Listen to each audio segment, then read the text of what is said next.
long time worrying about how to get from the east coast of the United States to Berkeley. Now we don't have to worry about that anymore because we have Berkeley with us. Peter Bickel is going to be speaking to us on regularized estimation of high-dimensional covariance matrices. Thank you, Dennis. And I apologize because I think many of you have heard at least parts of this talk at various times, and so this may be very old hat, but there will be a few new things, I think. Let me begin to use the laser pointer, if I can. So this is, as you can see, in part this will be a review, and it will include a large review of work with Lisa Lavina, and at least a couple of slides pirated from Ian Johnston with his consent. Okay, so here's the outline. So first of all, I want to ask, why do we want to estimate covariance matrices? And just remind people of their uses. Give some examples drawn from the atmospheric sciences, because that's where I've spent time recently and found some nice, some simple examples.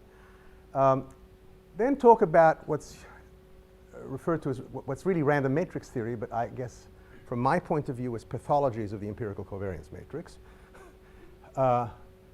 Then about various notions of sparsity, a brief review of methods which try to take advantage of sparsity, and some theory for at least 3 methods that I and Lisa have been involved in, some simulations and data, and some future directions. So let's start with the model. The model will be just, the simplest. The vanilla model, we have x1, xn, observations, vectors of dimension p, and we assume that we can have at least second moments. In fact, most of what we'll be talking about has to do with Gaussian or sub-Gaussian variables. The asymptotic theory, I can warn you in advance, will be as both n and p tend to infinity, to reflect the fact that, as we've heard from many speakers, nowadays data sets have dimension which is of observation, which is at least comparable to sample size and often larger than sample size. But I'll talk about things in terms of uniformity results on classes of covariance matrices. I mean, covariance matrices growing and uniformity classes. And I have to take the opportunity well, I'll say it later also, that Jianxing was not quite right in saying that we advocated naive Bayes particularly. And we pointed out that all our results have to do with minimax results on classes of sparse matrices. And it's only on those classes of sparse matrices that naive Bayes will do better than coin tossing when you let both dimension and sample size tend to infinity. And then there's some extensions. I mean, a lot of the applications actually are to situations where you have stationary data, and there's recent work by Wei Biao Wu, which shows that, in fact, I would say not so unexpectedly, you have extensions to the stationary case where you have mixing properties of the things that I'm going to say. Okay, so why estimate covariance matrices? Well, we've heard various reasons during this meeting already. Principal component analysis is one. Linear quadratic discriminant analysis, inferring independence and conditional independence in Gaussian models, in graphical models, and inference about the mean, for example, longitudinal mean response curves. I'll not talk about that last particularly at all. In any case, however, in these examples, covariance itself, the matrix itself, is not usually the end goal. I mean, not the raw covariances. What you usually care more about is features of the covariance matrix, or the population covariance matrix, which are highly nonlinear, like the inverse or like the eigenstructure. So, so here's the example, or an example of this is covariance matrices in climate research, and the reason that I have these examples is because I spent some time at NCAR, and also because these are the most striking examples of very, very high dimensional data. I think it's not maybe quite as bad as genomics, but it's there, right? Because what you have is, for instance, here, this is a data set where you're looking for empirical orthogonal functions, which are also known to us as principal components. but in that literature known as empirical orthogonal functions. And so here you have a p-dimensional stationary vector time series you can think of, monthly January temperature for 156 years, cells, latitude, longitude cells on a 5x5 grid, dimension about 2,600, 157 observations. Not even independent, but as I said, that's not a key thing. And as we'll see, one of the interests is in, yes, there's an empirical orthogonal function. So what they find quite useful is, if you think about it, what a principal component is, it's a vector of the same dimension as the data, and more or less the observation, the coordinates of the data vector are simply, of course, points on the map. And so what you have here are contours of intensity, if you want, of the loadings of the principal component. And so what you can see here, these are January temperatures, and actually, at least at this scale, nothing much is happening in fact, it's sort of almost the opposite of the picture that Mike showed. Nothing much is happening comparatively in most of the northern hemisphere, but it's really quite cold up, let's see, in the mountains of North America and the mountains of Eurasia. And that's what the first principal component is picking up for you. This is the ordinary principal component. Okay, so I'll return to this example a bit later. Here's the formalization of this example. You think of again, your vector xij, I being latitude, j being longitude. You can talk about the covariance matrix, and we're looking at the principal components. As I said, again, the data are not really IID, but essentially you would expect that the results qualitatively should continue to hold. A second example, which is actually one that I've been more interested in, which has all sorts of difficulties which are not reflected by this, is you want to do a thing called data assimilation. And what data assimilation is, you have a climate model, which is a computer model, which is producing, again, enormously high-dimensional vectors as a function at various, quote, time points. And then you have a data vector, which is of the same dimension. And what you're interested in is to get an idea of, at the very least, the so-called Kalman gain. You want the variance-covariance matrix for this computer model, for the coordinates of this computer model. Or you want the inverse of that. Of course, you don't really use the inverse. You play various games. But again, you've got a very high-dimensional matrix, and you're not really just interested in the matrix itself. You're interested in a feature, a highly nonlinear feature. Okay, now pathologies of the empirical covariance matrix. So this is, I guess, I'll briefly review some of the results of random matrix theory. We know, of course, that the MLE is Gaussian for the Gaussian distribution is unbiased, almost. 1 over n rather than 1 over n minus 1. It's well behaved and well studied, for example, in Anderson's book, for fixed dimension as the sample size gets large. And it behaves perfectly well in those cases. But of course, we know that if the dimension is larger than n, then the inverse is not uniquely defined. And there are also computational issues with the thing for large p. I mean, so even if you want a Moore-Penrose inverse or something like that, you've got problems. As Jiansheng mentioned, Lisa and I showed, and I'm sure it was known before, that at least if you look at it from a least favorable point of view, linear discriminant analysis breaks down completely if p over n tends to infinity. That is, it's no better than coin tossing. And the eigenstructure can be inconsistent. Now we're getting the random matrix results. The eigenstructure can be inconsistent if the ratio tends to a positive constant. And how can it be inconsistent? Well, this is one of the slides pirated from Ian. This is a famous old result. If you look at the empirical distribution of the eigenvalues, and your data, in fact, the coordinates are IID Gaussian, okay? But the ratio of the number of the coordinates to the sample size tends to a positive constant.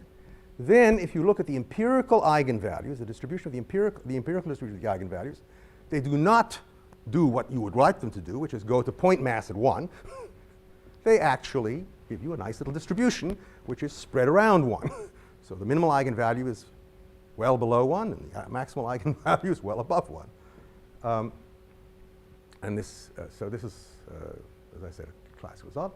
Another result, which again, there have been sort of precursors, but a nice recent formulation is if you look at one of these spike models that various people have mentioned, a very simple one, so you have basically the identity and then you just have one coordinate where you have a very large eigenvalue. And again, if p over n tends to gamma, and if this large coordinate is large but not too large, that is, it's between 1 and 1 plus the square root of gamma, then you have, in some sense, the worst of all possible worlds. That is, your eigenvector, the empirical eigenvector, which corresponds to the largest empirical eigenvalue, is asymptotically orthogonal to the population eigenvector. So this is rather discomforting. Okay, so now let me return to Fisher's linear discriminant analysis. So if you look at classification, this is another, the last example of pathology. I actually started talking about this too, but now I'll be a bit more precise. If you want to classify it into two populations in this sort of vanilla situation, and you look at min-max behavior, as I said, over this set of all possible covariance matrices with Manhattan-Lobis distance at least C, and you look at linear discriminant analysis with Moore-Penrose, let's say, used for p larger than n, this is equivalent to coin tossing if p over n tends to infinity. Right? The least favorable analysis is you have things which are arbitrarily close to coin tossing.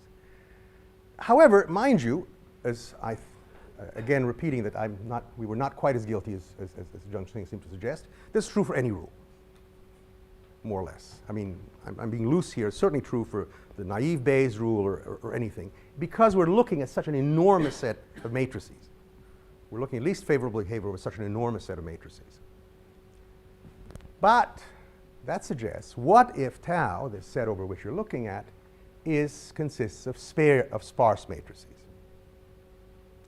And now we have to define sparse, and just looking ahead, for example, the result that we had in our 2004 paper is that for suitable definitions of sparsity, whereas the linear discriminant function still is no better than coin tossing, naive Bayes actually gives you reasonable results, even if the logarithm of as long as the logarithm of the dimension divided by the sample size goes to 0. So in a domain which is close to well, which is compatible with genomics, let's say, or this climate stuff. Okay, so what does sparse mean? Well, it turns out there are a number of notions, and I think here the lecture is going to start to change a little bit from previous incarnations. There is, first of all, what one might consider eigenstructure sparsity. We've heard this before. So eigenstructure sparsity is that you have your covariance matrix. It can be written as a sum of a essentially finite dimensional covariance matrix, summation j equals 1 up to m lambda j theta j transpose, theta j orthonormal, which can be identified with this kind of model, and plus noise. That's the sigma squared IP.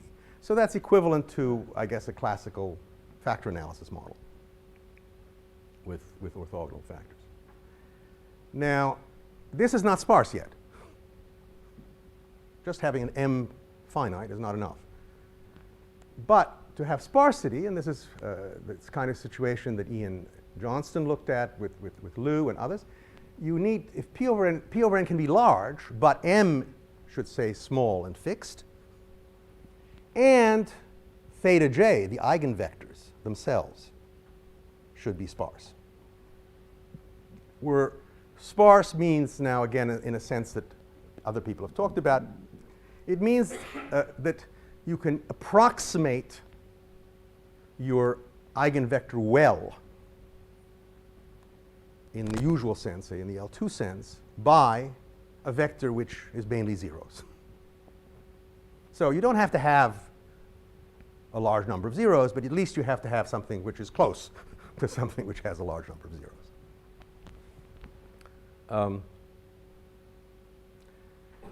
The next kind of sparsity is one that I guess Lisa and I considered, which one would call label-dependent sparsity. That is, you have your covariance matrix, and now you believe that the labels mean something, and that if think of a time series, right? So the labels now are time points. That if the two time points are far from each other, right, then the variables are nearly independent. Or more generally, say this would correspond to the climate situation, right, where you don't have a univariate thing, you have a trivariate thing, but again, you can have a metric. If things are far from each other, they're relatively uncorrelated. And recall again that having it exactly zero means that you have independence, in fact, of xi and xj in the Gaussian case. Similarly, you have, and this has been focused on much more in the literature recently, you have label-dependent sparsity of the inverse. So you can have sigma inverse, which you can write sigma super ij, you assume it exists, and you say that this is the population one, not the, we know that the empirical one stops existing for p larger than n, but you assume that sigma ij is small for many ij pairs if absolute I minus j is large, and again, now we have an interpretation. If you have exactly zero, then you have conditional independence.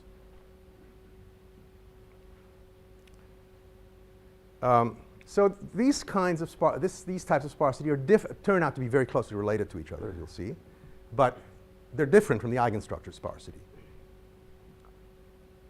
Here are some examples of label-dependent sparsity.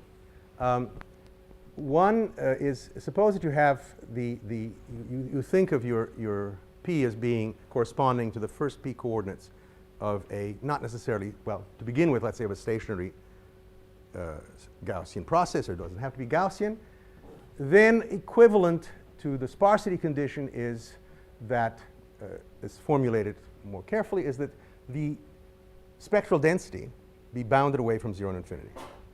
Or, put another way, that the matrices stay well conditioned, no matter how large they are, that the limiting operators have bounded inverses. And ergodic ARMA processes, which are sort of the usual processes considered in statistics, do satisfy this condition. Then you can go slightly non-stationary by saying, well, you take a stationary process and you add to it another independent Gaussian process with a Hilbert-Schmidt covariance structure. You still have, because it's the well conditioning is based on the S. Adding something doesn't harm you as long as it's non-negative. So, but now you can make it non-stationary, but with the non-stationarity going away as time goes to infinity. It turns out that, for example, this second one, the spike model, actually does satisfy the second condition, because the spike, the identity part of it, the noise, the pure noise part, corresponds to the stationary. And then the superposition of the finite dimensional matrix is exactly a rather trivial Hilbert-Schmidt process. It's finite dimensional. So spike is, in fact, part of this. Some of what I'll say has nothing to do with, I mean, so you can also think of functional data analysis to some extent. Of course, then you don't expect, then you have pure Hilbert-Schmidt, but some of the things that we're going to say, in fact, don't have anything to do with inverses, with requiring inverses. But a typical goal that we thought of was, for example, estimating sigma inverse for the purpose of prediction. Here's a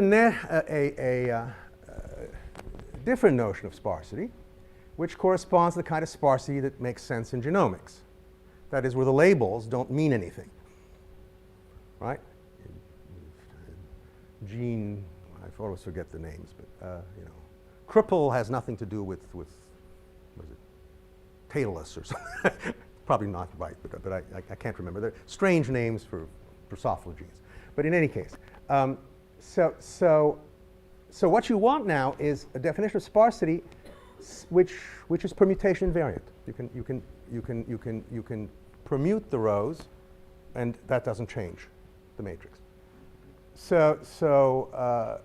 And here again, there's actually a fairly simple notion, which is one that Lisa and I pursued, which is that each row of sigma is sparse or sparsely approximable. Which, because of symmetry, implies each column is sparse or sparsely approximable. There's a more general, very pretty notion which Nuruddin al-Karoui introduced, which is that if you think of the graph which is induced by the covariance matrix, right? You assign an edge every time there's a non-negative, non-zero element between I and j, then it turns out that the number of loops in this graph of length k grow more slowly than p to the k over 2. P to the k is how they grow if, in fact, the graph is complete.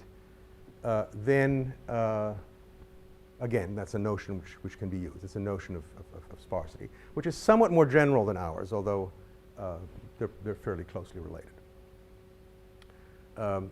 One thing that we'll go to is that, as it'll turn out, notion B of sparsity is very closely related to the same notion for, in fact, equivalent to the same notion for the inverse. A and B are, in fact, roughly equivalent. This is no longer true if you use the al-Karoui notion. You can have inverses of matrices which are sparse in this sense, which are not sparse, or not sparsely approximable. Well, okay, so here's permutation variance sparsity of sigma inverse. For example, sparsity means here that in the graphical model, the neighborhood size is less than or equal to p. Right? Sorry, less than or equal to not p, whatever the sparsity is, to k or s. Right? The degree is less than or equal to s. Okay, now I want to talk a little bit about construction of estimates of sigma, or parameters of sigma, which work well for classes which have sparse members. So first of all, for eigenstructure sparsity, we have the paper that Mike Jordan mentioned, Sparse PCA by Daspremont and himself and Laurent El-Gawi, I believe, and there are others.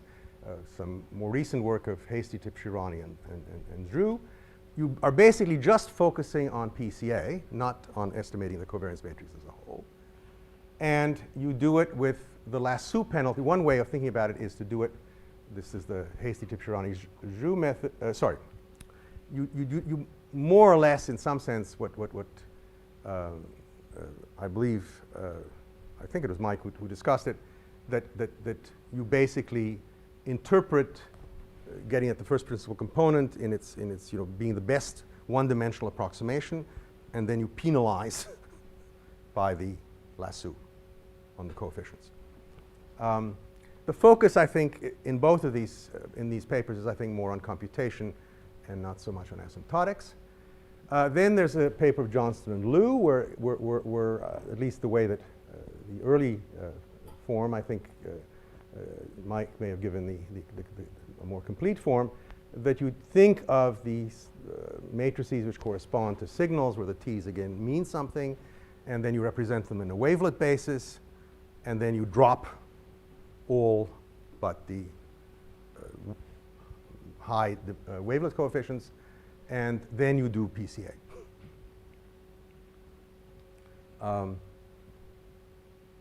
And here there are some asymptotics for large P and examples.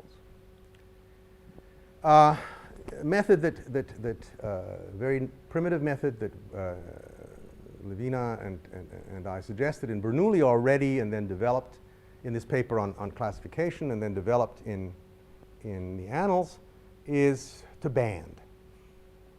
Very naive. You simply you think that the covariance matrix is This is label dependent, so you think things which are far from corresponding indices which are far from each other are nearly zero. Well, okay.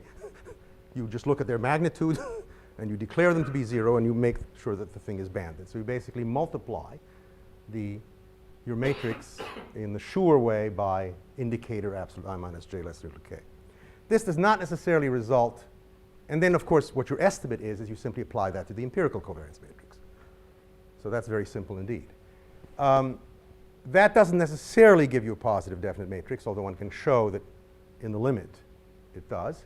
But if you're not happy with that, you can, instead of sure multiplying by the indicator, you can use some sort of filter and then use the fact that if you take the product of the sure product of two positive definite matrices, the result is positive definite.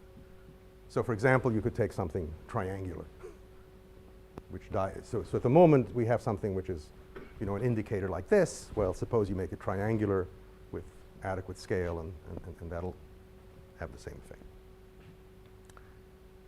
Okay, so now the kinds of estimates that we're talking about are banding the covariance matrix with the band size, as you'll see, growing much more slowly than the dimension. We also, I think I'll skip this. It turns out you can also talk in some sense of banding sigma inverse in this label-dependent way. Now, what that means is that you actually band the Cholesky factor, your estimate of the Cholesky factor of the inverse, right? You can represent the inverse as AA transpose, call it, and now you can imagine that I want to band A, and of course that results in AA transpose being banded. And that turns out to be basically a regression problem. So that was investigated first by Wu and Puramadi and Huang, Liu, and Puramadi. But again, there wasn't, at least in their papers, any clear theory of what happened as the dimension went to infinity. Then there's permutation variance sparsity, and one thing you can do is simply even more brutal than banding, right? You simply look at the elements individually, and you declare them to be zero if they're too small.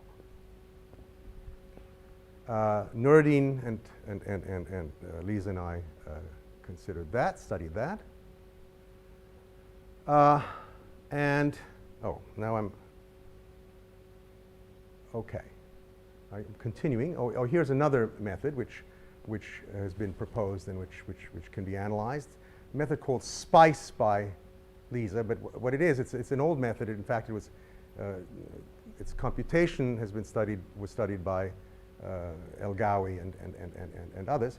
You basically take the Gaussian likelihood, the log likelihood of the Gaussian, or the multivariate Gaussian, and of course, what you're really estimating when you're estimating in the multivariate Gaussian setting is you're really estimating the inverse.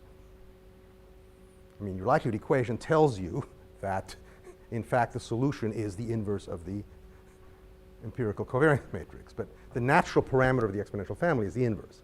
Well, so the natural thing to do is to penalize, by the lasso, for example, the elements of the inverse, or all the off-diagonal elements of the inverse if you want only. And that's been. Now there's a slight variant of this, which turns out amusingly to have slightly better properties, is to basically notice that what you're doing here is you're plugging in for M the actual empirical covariance matrix, and then you optimize over P. Well, instead of that, you can say, well, let me try and go for the inverse correlation matrix first. So you plug in the empirical correlation matrix, you get the inverse correlation matrix, and then you have no trouble, of course, in picking up the diagonal factors that you need to get the full inverse covariance matrix. And that has certain advantages which will become apparent when I state some results. Here again, I'll mention very briefly, there's been quite a bit of interesting work. You've heard some in Martin Wainwright's talk. There are papers by earlier papers, I guess, by Meinhausen, Bühlmann, and Kalish and Bühlmann, on simply trying to determine, not estimate the elements of the inverse covariance matrix, but to simply determine which ones of them are non-zero. And so you're looking at a particular feature. Okay, so now I want to talk about asymptotic theory. So what do we know about these various methods? So let me quickly introduce, again, for many of you this will be quite old hat, matrix norms, right? So you have the usual LP norm of vector. You can think of a matrix as a vector, and then it has like the L infinity norm, but you also have operator norms. So you think of the matrix as an operator from Rp to Rp, a linear operator from Rp to Rp, and then you define the operator norm. And the one that will turn out to be most important is the 2-2 operator norm, which is the in general, it's the square root of the largest eigenvalue of MM transpose. There are, however, another two very interesting norms, as it turns out, which are the operator norm viewed as where you view a Euclidean space as with the L1 metric. So from the L1 metric to the L1 metric. And in that case, you could actually compute the operator norm. It's the maximum of the sums of the absolute values of the rows, or the infinity to infinity one, where it's the maximum of the absolute values of the sums for the columns.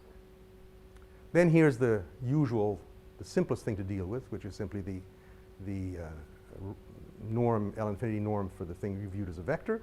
And then there's another important norm, which is the Frobenius norm, which is the sum of the squares of all of the elements, or if you want, the trace of MM transpose, or the squared Frobenius norm is that.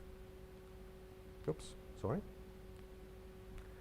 Some properties reviewed quickly. Some of them, any operator norm has this very important property that the norm of AB is less than the norm of A times the norm of B. That's sort of a key property. If M is symmetric, it's very easy, of course, that the norm of M is simply the largest absolute eigenvalue. This next property is the one that we've sort of exploited quite a bit, and I found out that it's called Schur's inequality. And it actually turns out to be a special case of a famous theorem in functional analysis called the Riesz-Thoren theorem.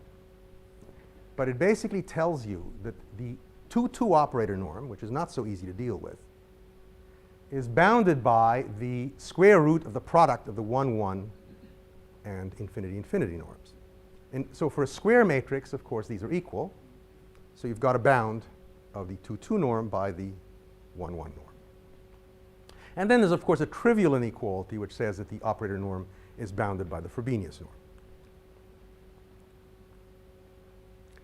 Now, I claim that the right norm to look at is the operator norm, because it does exactly what you want. It carries with it exactly those properties of the matrix that you're interested in.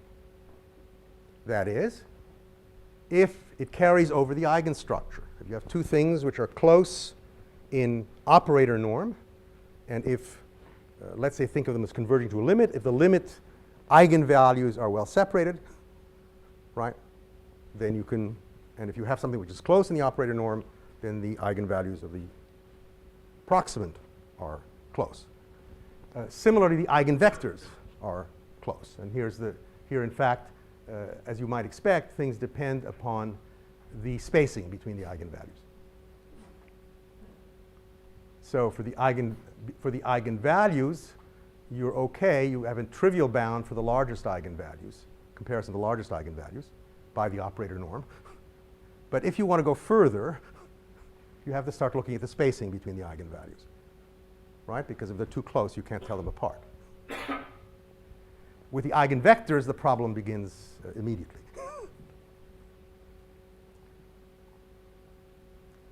The Frobenius norm, of course, since it bounds the operator norm, has the same properties. But, and that's one which has been to some extent emphasized in some of the statistical literature, but I would argue that the Frobenius norm is not the right norm because it depends on the dimension, right? So even you're comparing diagonal matrices, as the dimension increases, the Frobenius norm grows, whereas the operator norm behaves itself. So here's a result that in 2006. So the uniformity class that we looked at is the class of all covariance matrices which are well conditioned uniformly and such that the maximum over all J of the I forget which is the sum. We're summing over rows. So the maximum over all columns of the row sum of things which are separated by k die, right? Like k to the 1 over k to the alpha. Right? So things which are far. So that's quantifying the fact that things which are far apart are small.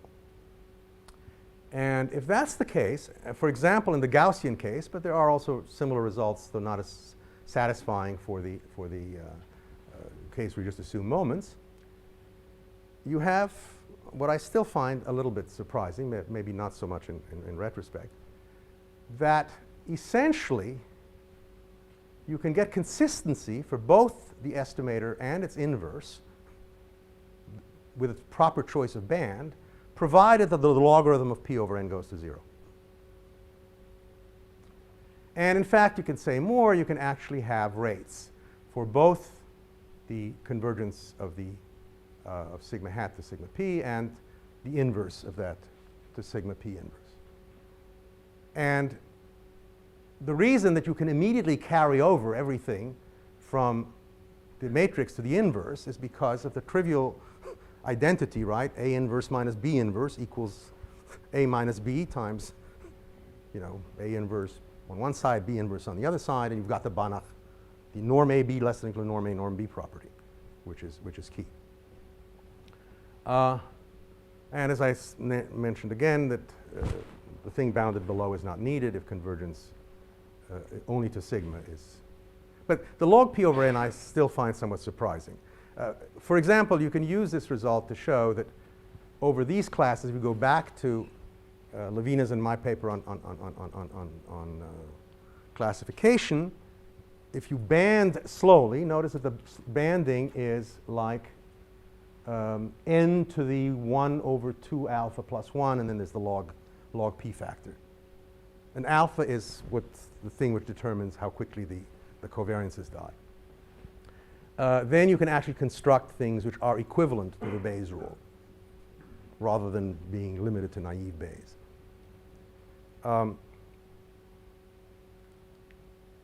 Now here's sort of a new result, which actually came out of the SAMC semester last year. This all sort of somehow suggests that approximation of matrices by being well approximated by banded matrices and having an inverse should imply that the inverse is also well approximated by banded matrices, and that's actually true. And it can be actually, I can actually tell you what the C of MM delta and so on is. You have actual bounds, which are quite sharp. And in fact, this also suggests, although we haven't exploited yet, ways of, if you want, getting at the inverse of the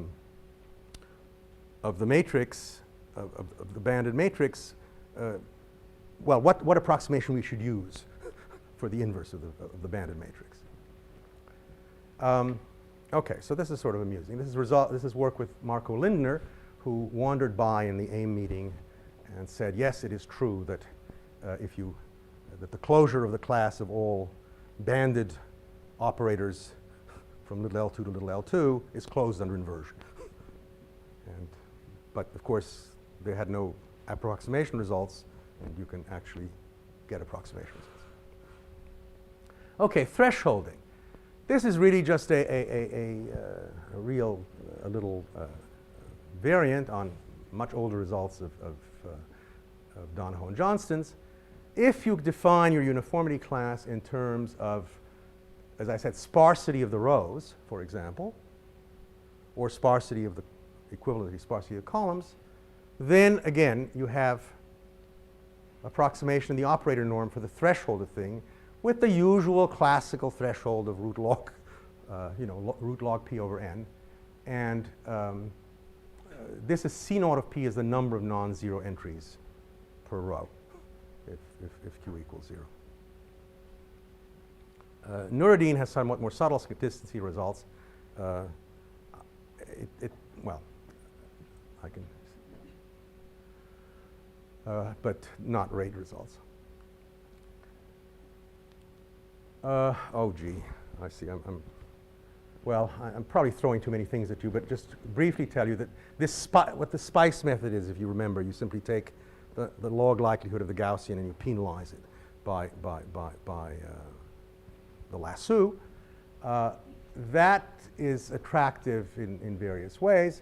It turns out that there you can actually also prove results.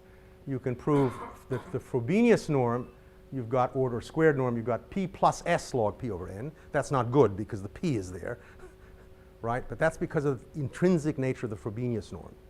But if you play this game of doing the correlation matrix rather than the covariance matrix, and then bring in the diagonals, then you can get rid of the P. So that has, but now this S corresponds to not simply S elements per row, but S elements in the matrix as a whole, which are not 0.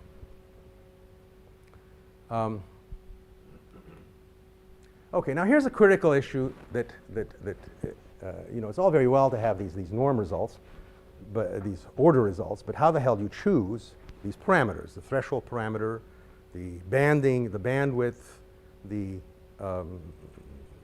lambda and SPICE, whatever? Well, the following method, which is essentially can be thought of as cross-validation, actually works quite well, and we, in fact, have a proof for the Frobenius metric why it works well. And what you do is you split the data into two samples of size n1 and n2. You can do it capital N times, as far as which improves things. As far as the proof goes, you can do it just once. But so you have your two samples.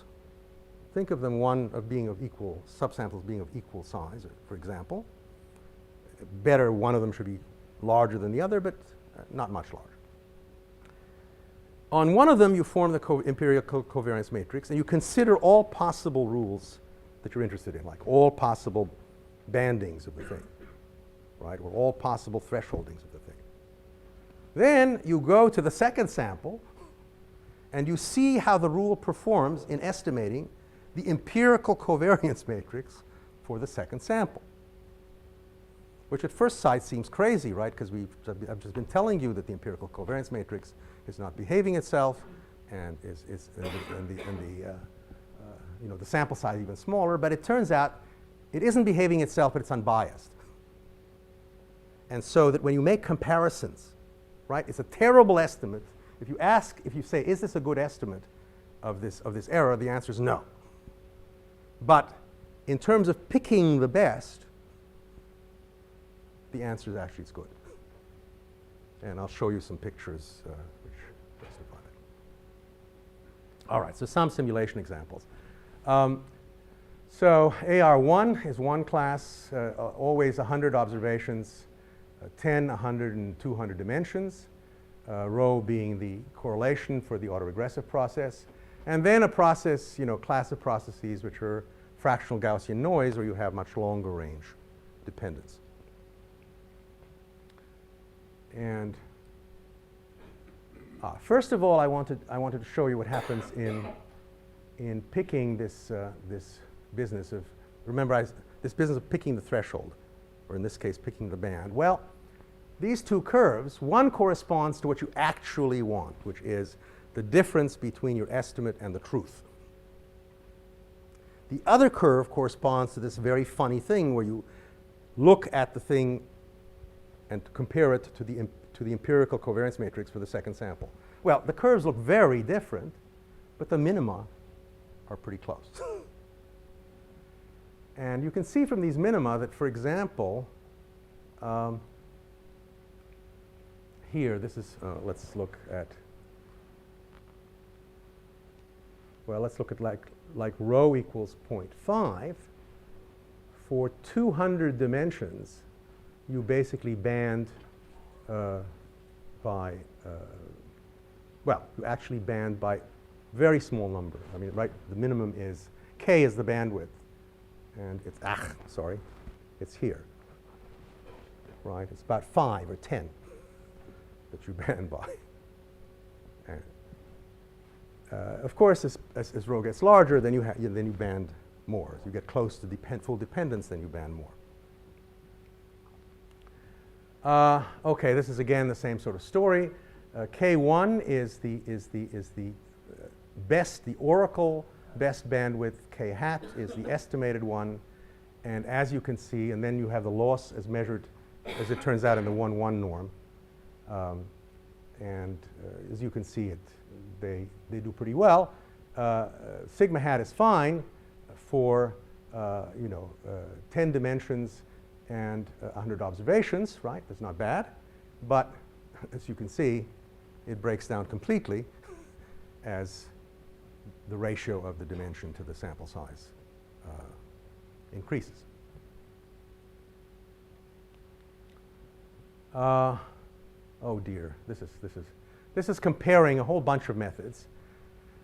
Banding with thresholding, with SPICE, with where the truth is matching the banding or a permutation of the banding. And the results are sort of, just to summarize quickly, qualitatively what you expect. That is that if you band, but in fact the labels aren't correct, you can do rather badly, though maybe not quite as badly as you might expect. Of course, thresholding and SPICE are unaffected because they're permutation invariant. And I would say that the results are not qualitatively so different. Again, the sample is bad, but for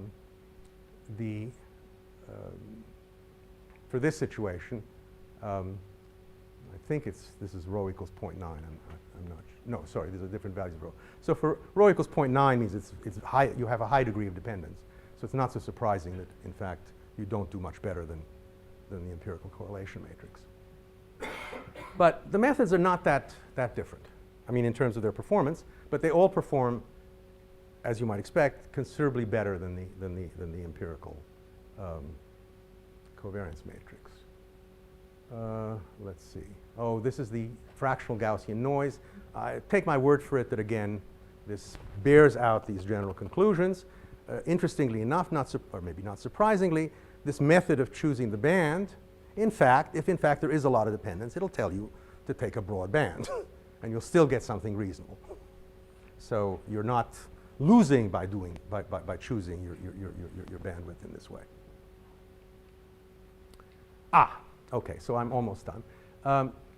So now example 1 continued. If you remember, going back, we had this picture of this first principal component for this temperature data, and what we had was that the mountains of North America and the mountains of Eurasia were both low, which is perfectly reasonable.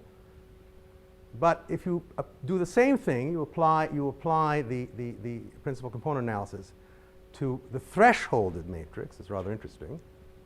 Not the banded matrix, but the thresholded matrix. Then this is the first principal component. And what does it do? It basically gives you the mountains of Eurasia. And the next principal component gives you the mountains of North America. And the climatologists agree, say this is a good thing, because in fact there's no reason for the two to be coupled. So that's a small real data example, if you want.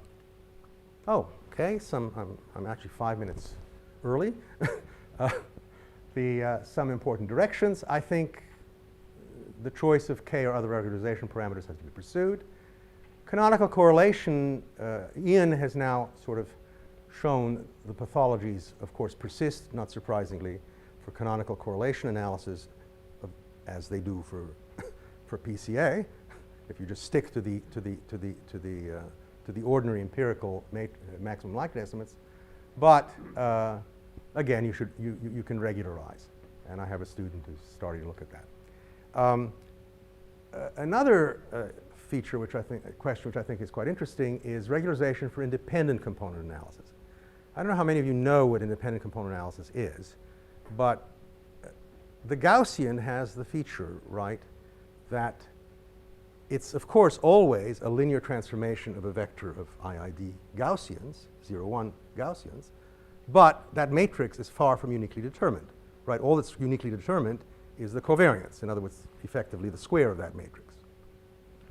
Now, it's a very curious fact that if, in fact, you have a model where you have, again, a transformation, a linear matrix, times a vector of independent, not necessarily identically distributed variables, and at most one of these variables is not Gaussian, then you can actually identify the matrix itself up to permutation and scale.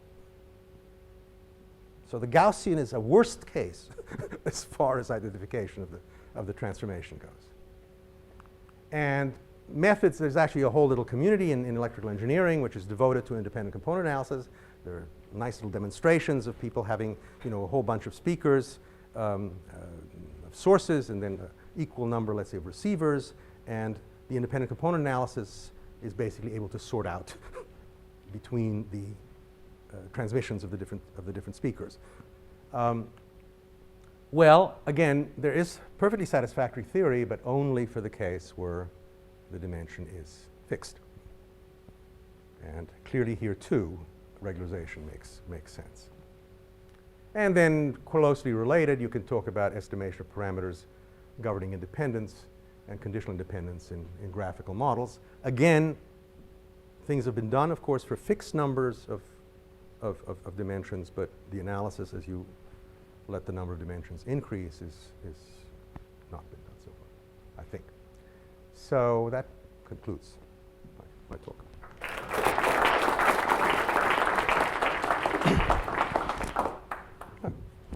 Questions?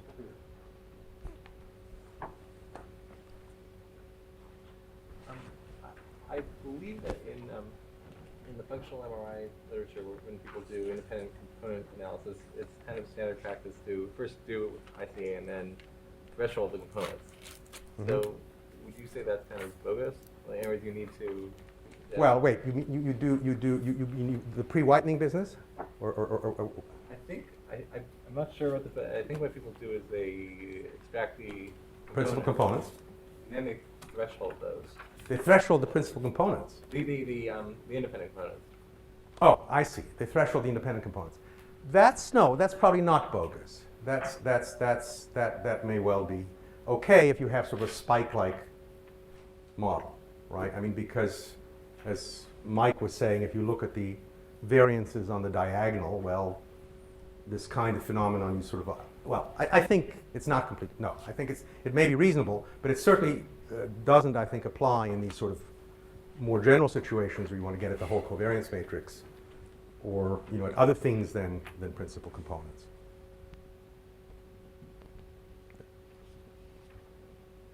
Peter? So do you have any theoretical underpinning for choosing your regularization parameter? Yes. Is this just empirical fact, what you showed us? Or? Well, what I showed you was empirical. We have a result in a paper which I guess has been accepted subject to minor revision in the annals, which shows, interestingly enough, that you have an oracle property if you use the Frobenius norm. I can't analyze it for the operator norm. But for the Frobenius norm, what you can show, interestingly enough, is the following. Suppose that you have this set of rules, let's say banding, and you have this set of rules for each k, and you have an oracle which knows what the true covariance matrix is, and therefore can choose the best k. And now you look at where best k is defined in terms of Frobenius distance to the truth. Okay? Then it turns out that this funny process that I've just described actually, under the kind of conditions which tell us that in fact we have nice limiting behavior, is equal to the oracle. It's not merely that you match the rate, you have the same performance as the oracle. And so yes, there is some theoretical underpinning for that. But not, as I said, only for the Frobenius norm. Mike, So when you threshold, you can lose positive semi-definiteness, and I wonder in all of your you lose it. Yeah. theoretical or in all of your empirical work, choosing the threshold according to your procedure, how often did you lose semi-definiteness? I think very rarely, but I can't tell you because I'd have to ask Lisa. But I think it happens rarely because, after all, you know, if you're close to a positive definite matrix, right? And the assumption is, of course, that in the population that you're staying with a population matrix, which is sort of well-defined positive definite. If you're close to it in the operator norm, then you're going to be positive definite. But perfectly good question, and I'll ask her. But I think if it had been at all significant, she would have told me. You have to do an SVD or something to actually find that out. You won't necessarily know that until you know. That's true. That's true. That's true. That's true. But we did do eigenanalyses for. But I think even let's suppose it's not positive definite, okay? Then suppose that you do, it's still symmetric, so it's Hermitian. So you still have real eigenvalues, and you simply declare, you know, all the eigenvalues which are negative to be 0. So it's not positive definite, but at least it's positive semi-definite. I guess just as a devil's advocate, if you're willing to do an SVD on it, I'd like to use semi-definite kind of methods from the get-go. Okay, well, all right. So Spice will do that, but the trouble, yeah. So you can. That's right. The question is, how important is it to you? For example, to the climate people, it seems not to be very important, but to others, it may be. Yes. Yeah. So the thing about selecting which sparse model to use, or K, whatever you were calling it, is at first sight seems very surprising. But then it seems if you're using the Frobenius norm, Yes. that's what you have an unbiased estimator of, right? I mean, because it's just More or less. Yeah. so. But what we know is the real problem. What we know is the real problem is that each component you can estimate pretty well of a covariance matrix. Yes, that's right. Since these horrible nonlinear That's right. transformations like the inverse. So that if you find that for the Frobenius risk, some choice is very good, I would guess for the same reason it could be terrible as the choice for some complicated nonlinear. Well, we didn't use the Frobenius norm for our empirical stuff. I mean, we could only prove things about the Frobenius norm. However, I have to tell you that your intuition may not be correct because Lisa did try a range of norms, including the Frobenius norm, and it didn't make that much difference. And sort of an argument for that, which I think Saurav Chatterjee gave me, is that if you think about the Frobenius norm, right, it's the sum or the square root of the sum of the squares of the eigenvalues, right?